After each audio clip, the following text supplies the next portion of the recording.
Pertama-tama marilah kita panjatkan puji syukur kita atas kehadiran Allah Subhanahu wa taala yang telah memberikan kita nikmat sehat, nikmat iman, juga nikmat kesempatan sehingga kita masih bisa berkumpul di ruangan sekarang ini.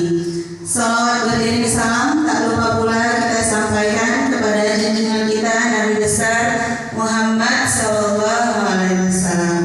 Allahumma shalli ala Muhammad wa ala ali Muhammad. Yang saya hormati kepala sekolah SDIT Al-Kahfi, juga seluruh Dewan Guru SDIT Al-Kahfi yang insya Allah selalu berbahagia.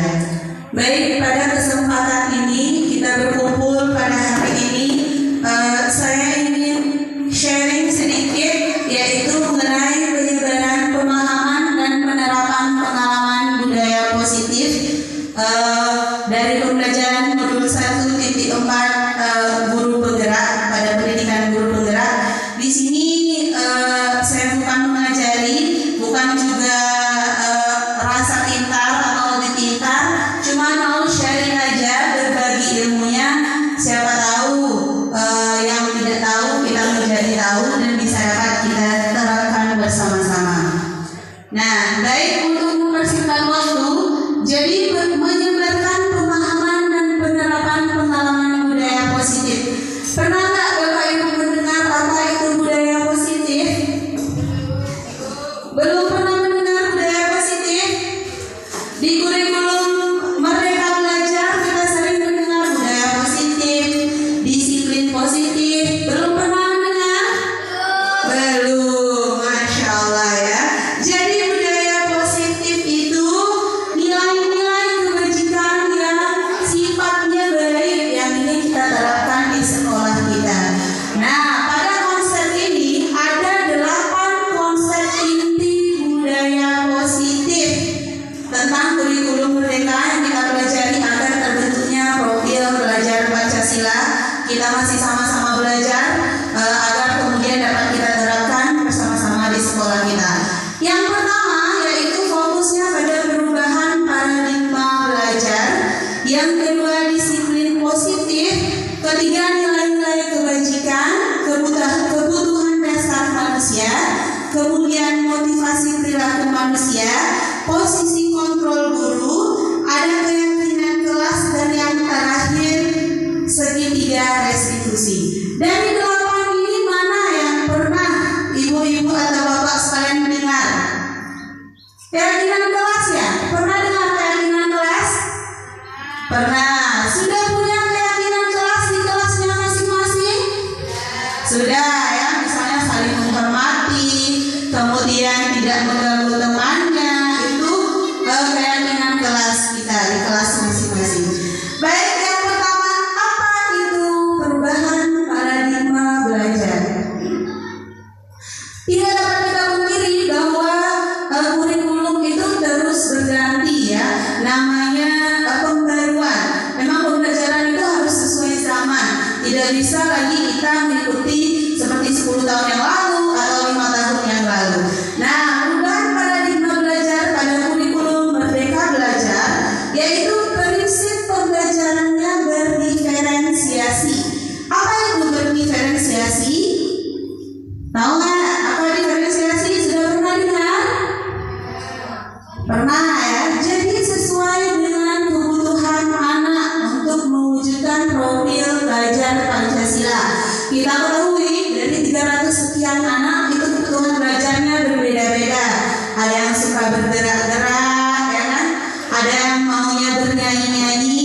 Nah, pembelajaran kita bisa kita lakukan mungkin kadang-kadang bernyanyi, kadang di luar kelas, kadang berkelompok dalam kelas. Nah, itu merupakan perubahan paradigma belajar. Tidak hanya berpangku pada metode belajar ceramah saja misalnya. Nah, jadi berganti-gantian sesuai dengan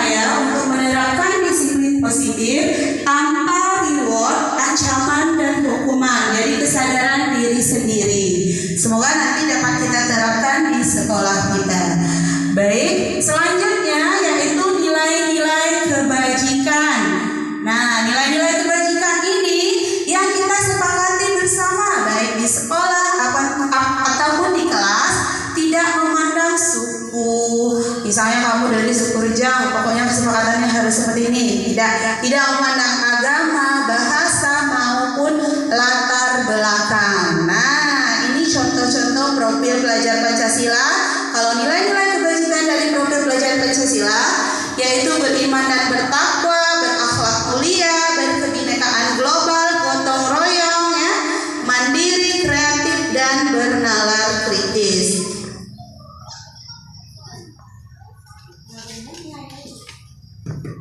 Baik, yang selanjutnya ada kebutuhan dasar manusia. Kita memiliki kebutuhan dasar enggak? Apa kebutuhan dasar kita? Makan, betul ya. Apalagi? Tidur ya. Nah, jadi kebutuhan dasar itu segala sesuatu yang kita lakukan untuk mendapatkan apa yang kita inginkan, tentunya dengan cara baik ya. Seluruh tindakan yang kita lakukan memiliki tujuan tertentu dan semua usaha terbaik yang kita lakukan agar kebutuhan dasar kita terpenuhi dengan baik. Kalau di kita mungkin bekerja, tapi kalau pada anak-anak ada 5 kebutuhan dasar manusia pada umumnya. Bertahan hidup seperti makanan, pakaian, ya, bekerja kalau kita orang dewasa. Nah, kalau pada anak-anak kasih sayang dan rasa diterima. Jadi banyak kita ketahui ya, anak yang kasih sayang penuh, orang tua lengkap, bahagia, pasti berbeda penanganannya dengan anak yang broken home misalnya. Orang tuanya yang bercerai, mungkin dia selalu mencari perhatian. Nah, itu yang harus kita terapkan sebagai guru, menumbuhkan rasa kasih sayang, rasa diterima. Nah, kemudian yang ketiga yaitu penguasaan. Jadi setiap anak itu ingin memiliki harga diri, keinginan untuk dianggap, ya, tidak diacuhkan. Kemudian ada kebebasan. Setiap anak inginnya tidak dikekang, inginnya bebas. Begitu juga dalam belajar. Jadi mungkin dalam pembelajaran bisa kita kreasikan. Dan yang terakhir ada kesenangan. Kemudian ada motivasi perilaku manusia. Untuk motivasi perilaku manusia ya ada 2. Pertama intrinsik, yang kedua ekstrinsik. Kalau intrinsik itu kesadaran dari dirinya sendiri. Nah, kalau ekstrinsik itu perlu motivasi dari orang lain. Yang kita harapkan tumbuh itu dari intrinsiknya, dari kesadaran anak itu sendiri. Semoga nanti berjalannya waktu anak-anak kita bisa menumbuhkan kesadaran intrinsiknya. Nah, ini guru. 5 posisi kontrol guru. Kira-kira kita masih ada di mana sekarang, Bapak Ibu? Penghukum, seringkah kita menghukum? Masih sering ya, saya juga masih ya menghukum. Nah, jadi ada 5 posisi kontrol guru. Ada penghukum, pembuat merasa bersalah, teman, pemantau, dan manajer. Apakah pengertian dari kelima ini? Yang pertama, contoh penghukum. Nah, misalnya anaknya berantem sampai berdarah. Kemudian mereka berdua kita suruh hormat pada bendera 1 jam. Itu merupakan posisi kontrol kita sebagai guru, merupakan penghukum. Langsung kasih sanksinya. Nah, itu sebagai penghukum. Itu baik apa enggak sebenarnya? Tidak seharusnya ya, tapi memang perlu proses untuk kita memperbaikinya. Kemudian ada pembuat merasa bersalah.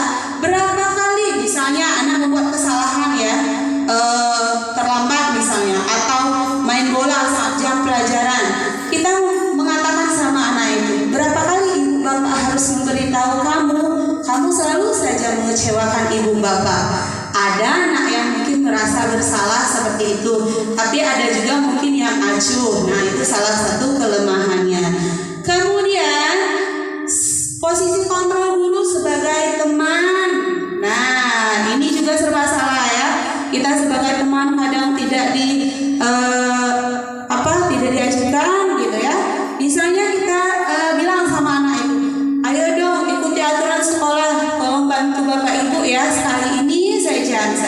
Ya sudah, tidak apa-apa, lain kali jangan berbuat seperti ini lagi ya. Kita bilang misalnya seperti itu kan. Tapi mungkin itu belum terlalu berefek karena dia menganggap kita sebagai teman. Kemudian yang keempat, pemantau. Misalnya kita berbicara, kamu sudah melanggar peraturan sekolah, kamu tahu konsekuensinya. Setelah upacara kamu beli atribut ya ke operasi dan jangan diulangi lagi. Ini lebih baik ya daripada yang 3 sebelumnya. Tapi yang terbaik seharusnya kita ada di posisi manajer. Nah, untuk berada di posisi ini banyak hal yang harus kita ketahui, harus kita pelajari melalui pengalaman, rekan sejawat, baik itu dari webinar dan sebagainya ya. Nah, jadi posisi manajer ini, apakah kamu tahu kesalahanmu? Kira-kira bagaimana kamu memperbaiki kesalahanmu? Kemudian kita validasi melalui segitiga restitusi. Setelah kita tanya, validasi dulu. Apa itu segitiga restitusi? Untuk mencapai posisi manajer tersebut, yaitu suatu proses dialog yang dijalankan guru atau orang tua agar dapat menghasilkan murid yang mandiri dan bertanggung jawab. Jadi tidak perlu emosi harusnya ya. Jadi jangan meledak-ledak begitu kan? Atau sapu dilempar misalnya. Kita lagi berusaha di posisi itu, mengontrol emosi, bersabar.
senang sekali diajak diskusi dengan ibu guru untuk menemukan solusi atas kesalahan yang telah saya lakukan.